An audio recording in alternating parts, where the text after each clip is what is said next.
I'm going to turn your attention to Second Chronicles chapter 24 today, one of my favorite stories in the annals of the kings of Judah. And I'll start by saying my favorite stories aren't necessarily the most positive stories. The best stories, I think, are the ones that teach you a lesson. And oftentimes, the best lessons for us are the negative lessons, the warnings. Paul talks about this in 1 Corinthians chapter 10, that we should not follow after the example of the Israelites in the wilderness. Well, examples don't have to be good. Examples can be bad. They certainly were in that particular situation. And they're a bad example here with regard to Joash. And I'm drawn to Joash because this is one of the very early stories that I learned as a child. And when I say this story, I mean the story of Joash as it was presented to me when I was 7 years old, 8 years old. And for the same reason that our 7 and 8 year olds hear about Joash today, because stories about kids in the Bible are interesting. They're easily connectable for little people. I must be important because Joash was the king of Judah, and he was only 7 years old when he became king. There's an easy way to connect the children to the Bible stories that way. And that's a perfectly valid story. And the earlier part of the Joash story is a very exciting story. A little bit scary, maybe for 7-year-olds, depending on how much detail you want to give him about how his grandmother was trying to kill him and all that kind of thing. But it boils down to Joash was elevated to the throne of the people of Israel, and the people of Judah at least.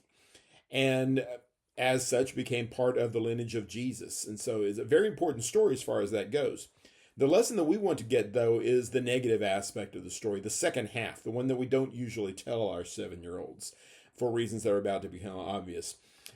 We pick up the reading in verse number 15 of 2 Chronicles chapter 24, where it says that Jehoiada died. Jehoiada, of course, is Joash's mentor. He's the priest that saved Joash's life and eventually helped get him to the throne. Jehoiada died when when Jehoiada was old and full of days. He was 130 years old at his death. He was buried in the city of David with the kings because he had done what was good in Israel with respect to God and his temple. However, after Jehoiada died, the rulers of Judah came and paid homage to the king. Then the king listened to them, and they abandoned the temple of the Lord, the God of their ancestors, and served the Asherah poles and the idols. So there was wrath against Judah and Jerusalem for this guilt of theirs.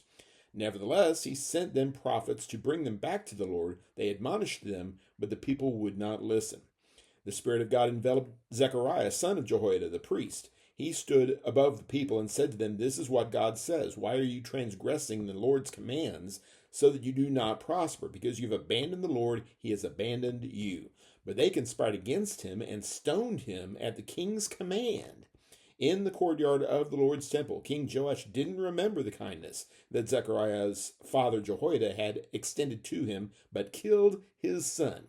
While he was dying, he said, "May the Lord see and demand an account." Well, that's what we're going to do today. We're going to hold Joash accountable for the things that he did, or at the very least, the things he allowed to be done. But the text says there that it was done at his command, so let's take that at its face value, as it were. It appears to have, if not been Joash's initial idea, certainly he was supportive of the idea. And the question, of course, comes in, why was that the case? Why did Joash make this sudden about face like this? It seems like Joash is very much part of the solution. He's involved earlier in the chapter in temple restoration. It sounds a lot like Josiah, another boy king, as it were, who did not do this remarkable turnaround. It's easy, in fact, to get the Joash and Josiah stories confused. Joash is different, though. Joash turns from this path, very much so, to the point of having not only God's prophet assassinated, but God's prophet who was the son of his former mentor, the one who he owed everything to. Well, how can we explain this? And I don't have a definitive answer for that. If you're here for answers, I can't give you any answers because the Bible doesn't give us specific answers with regard to why this was the case, but I'll offer a few to you. And these have application, I think, in our own lives. I think we can find ourselves in a similar position, hopefully not identical position to King Joash, but in similar kind of positions. And maybe we can take some lessons from this story for ourselves. First of all, and perhaps most obviously, that we need to stick to the source of the glory that is coming to us. It's all fine and dandy to say that, I'm the king and therefore I'm great. Well, after a fashion, and certainly some people are going to think that that's the case. But surely Joash should have understood, whether he did or not, we don't know, but he should have understood that everything that he had was a gift from God. By all rights, he should have been dead like all of his brothers were dead. And yet he did not die. He survived this purge from Athaliah, the daughter of Ahab, who was his own grandmother. When his father died, Athaliah took this opportunity to consolidate power for herself at tremendous expense. And Joash was very nearly sucked up into all of that. But he was not. He was preserved, not just by Jehoiada, not even primarily by Jehoiada, but because God was not going to allow the house of David to die in this situation. He was going to preserve the house of David somehow, some way. How exactly it worked out, who was going to be the hand of his providence, as it turned out, it was Jehoiada, but it could have been any number of other avenues.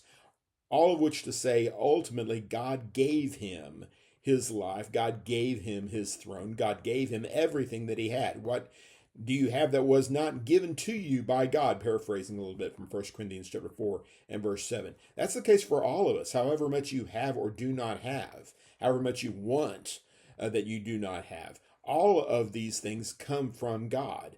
And so if it turns out that for whatever reason you're dissatisfied with what you have, or you don't have as much as you think you deserve, or whatever, a little gratitude will go a long way with regard to this. And it's very easy to forget our gratitude. It's very easy for us to get caught up in the moment. We're going to talk about the moment and what that might look like in a second here. But just to forget how wonderful it is to be living under God's Son, within the boundaries of God's grace and his mercy and his love. It's an amazing kind of thing to be alive like this, and we should give him the glory for whatever it is that we have. And I think if we will take Paul's instructions from from Philippians chapter 4, that when we are worrying about things, if we will run everything through the God filter, as it were, if we will pray to him, take our worries before him with thanksgiving, make our requests being made known to God, that peace of God that passes all understanding will in fact guard our hearts and minds in Christ Jesus. And if it doesn't do that, then we're not doing it right. God has promised that he will be taking care of us and assuring us. We need to find a way to take assurance from that gesture that he is giving to us. It may mean reflecting and reevaluating, but maybe that's not such a painful and harmful thing for us to do. The second thing that I might suggest is that we need to develop an ear for real wisdom. And what I mean by that is this. Joash, earlier in the text, where was it? In verse number 4, it said, afterward, Joash took it to heart to renovate the Lord's temple. After what? Well, the text doesn't say anything about after what. It does say, though, in verse number 3, that he had wives and was the father of sons and daughters. If the context indicates anything, it would seem to indicate it happened after he got sons and daughters, multiple sons and daughters, which would indicate that Joash is well into his reign. Maybe he's been on the throne for 20 years or so at this point, maybe even longer than that. If that is the case, then it would seem like for all this time when Jehoiada was there with him, he was listening to Jehoiada and doing the right thing because Jehoiada was a man of God and he trusted Jehoiada. One would think that was an indication that he valued good things. He valued wise, godly counsel. But maybe that's not the case. Maybe that wasn't it. Maybe Joash didn't have a mind of his own. Maybe he just listened to what sounded good in the moment. And then when the leaders, the rulers of Judah came and paid homage in verse number 17, he listened to them in the same way that he listened to Jehoiada. Maybe he didn't have any real core convictions. I would like to think that's not the case. It seems in the first part of the chapter that he is following his conscience. He's doing good things because they're good things, because God has defined them as good things, not just because Jehoiada said so. But maybe that's not it. Maybe he just liked listening to people who seemed like they knew what they were talking about. And maybe that's the extent of it. And of course, there's an obvious danger in taking that kind of attitude, because not everybody with a voice, not everybody with a respected voice is necessarily going to be worth listening to. Paul says in 1 Corinthians 11, verse 1, be imitators of me as I imitate Christ. And there are many other passages that talk about mentors and following after mentors, and how important that role is, and how Paul took that role very seriously with regard to Timothy and others that we could mention as well. Yes, we imitate these ones, but we only imitate them in the sense that they are imitating Jesus. Hebrews 13, verse 17, when it talks about how we're supposed to obey the leaders that rule over us because they keep watch for our souls. The implication is that they are doing so in a way that honors God, that respects God, that follows in the path of Jesus that's been laid out for them. They're shepherding under the chief shepherd, to use Peter's terminology in 1 Peter 5, verses 1 through 4. That's not always the case. And when it's not the case, the rules don't apply.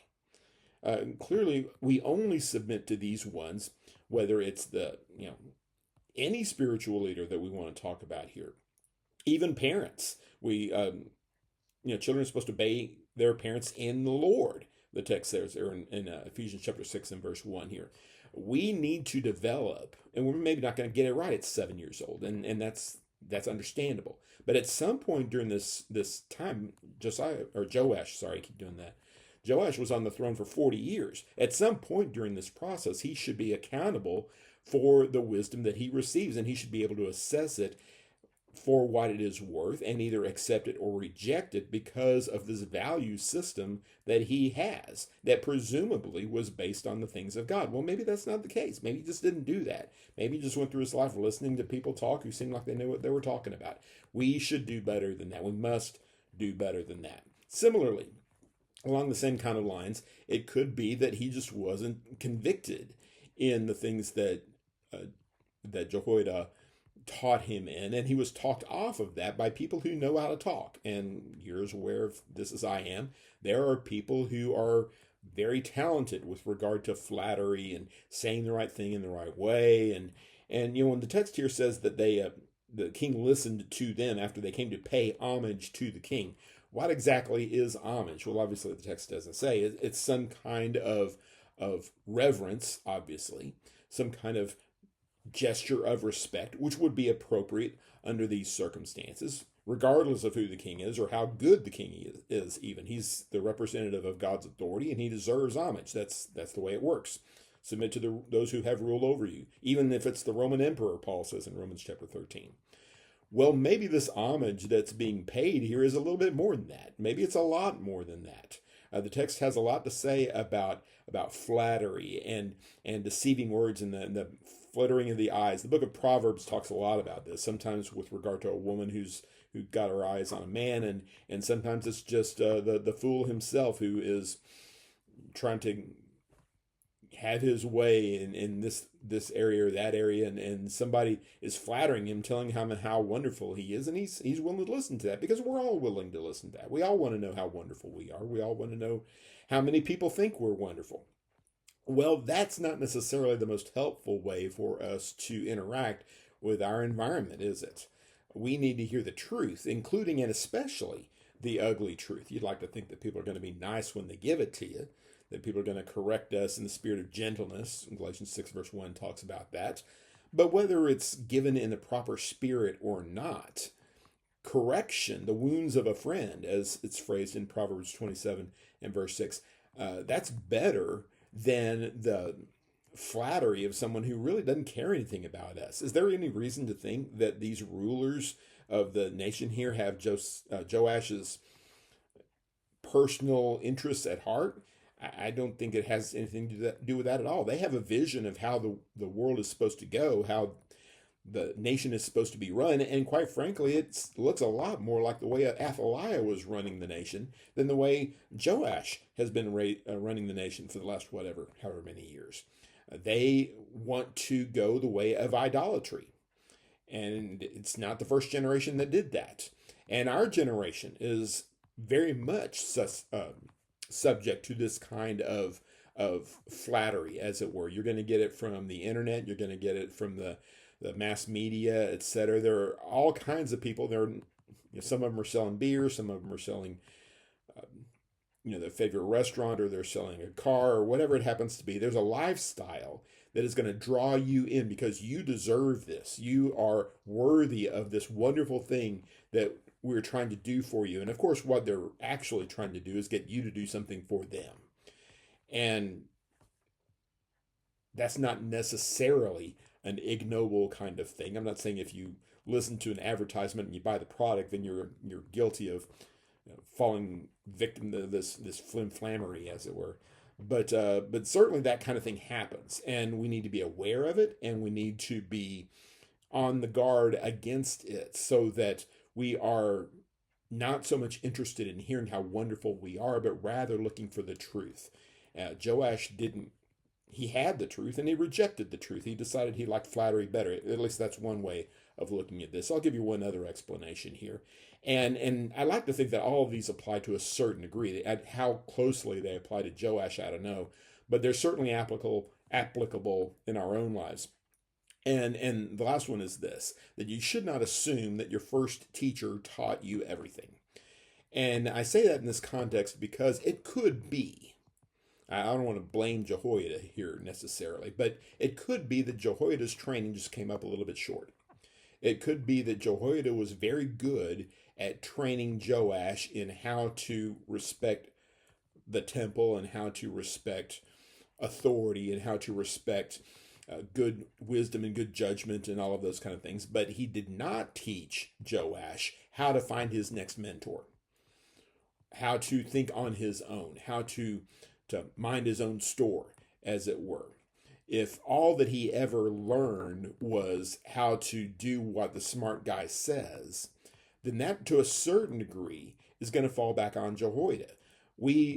Those of us who are mentors, parents or elders or whoever you happen to be, if you have custody or partial custody over little souls who are trusting in you, part of the deal is you realize that you're not going to be here forever, and they're going to wind up having to be adults functioning on their own, to a certain degree, I'm sure, under the auspices of other authority figures and such, but ultimately making their own decisions, guiding their own path without your help, because you're not going to be here forever.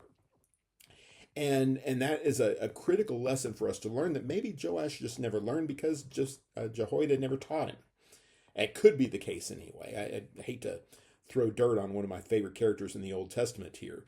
But if that is the case, we need to make sure that we don't become guilty of that same kind of thing. That we need to commit ourselves to growing always in the grace and knowledge of our Lord and Savior Jesus Christ. 2 Peter 3 verse 18 and many, many other passages along these same lines. Developing our own spirit, developing our own wisdom, our own judgment.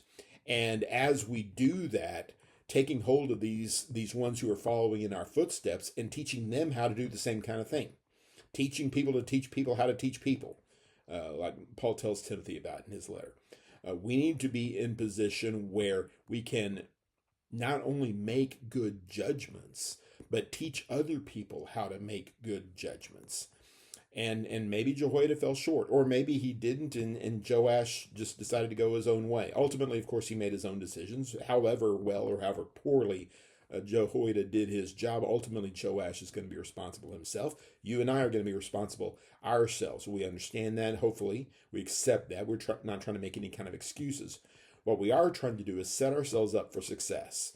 And beyond that, setting the next generation up for success. That we can learn how to assess wisdom, assess God's wisdom especially, to put it at the forefront of our life, be consistent in that, be seen as being consistent in that, and then carry that respect in such a way that other people will be won over to our side, that we will be the advisors. Instead of listening to this bad advice and going in a bad direction, be purveyors of good advice, so that maybe people who don't see things our way will be won over to our side, because we are demonstrating how much we trust in God and how much God has blessed us and brought us to this glorious place. And we are determined not only to be as worthy as we can be of that place, but also to encourage other people to reach that same kind of glorious end that we have aspired to ourselves. I hope that encourages you to look at these Old Testament stories, New Testament stories too, of course, with a view toward learning the lessons that are there for us. Don't shove your predetermined lesson into the text. That's a bad Bible study technique there. But be aware of the lessons that God is trying to teach us. The epistles obviously are very pointed with regard to this. Jesus and his teaching very pointed with regard to this. You're going to find that these stories that you read in the Old Testament fit very well into this narrative. When people do God's things in God's ways, good things tend to happen. It happened for Joash.